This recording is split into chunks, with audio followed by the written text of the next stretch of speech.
So I want to take you to the second tip that will enable you to avoid putting unnecessary pressure on yourself.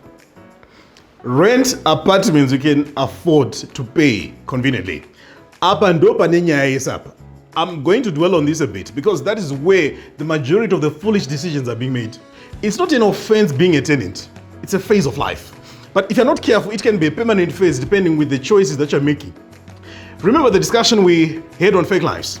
This is where many people are failing and falling prey to, choosing flashy suburbs where they cannot afford to pay, living in Borodil, a borrowed life. You'll be shocked where some people are paying some hefty amounts in rentals so that they can just be in that particular neighborhood. Decisions, and not just the economy, bankrupt people.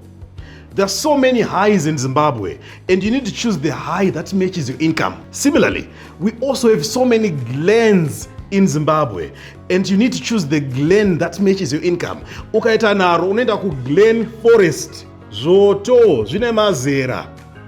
Prioritize financial freedom over status. It is good to stay in a very nice suburb, but that must be done with affordability in mind. Do not go broke trying to appear wealthy. We all start differently, and we all start from somewhere.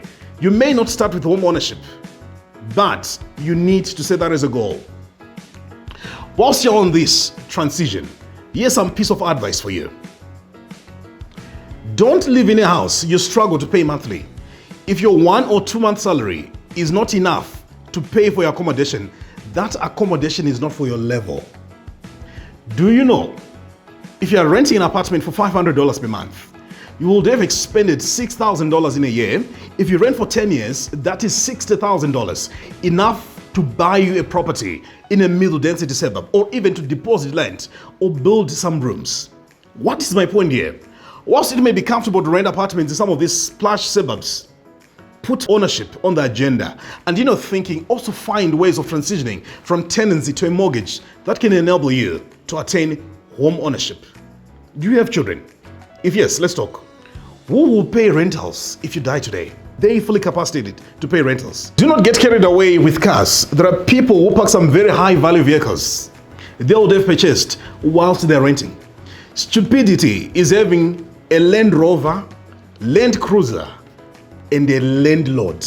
Wise up. Sit down with a consultant and see the valuable options that you can pursue and secure the future for yourself and that of your children.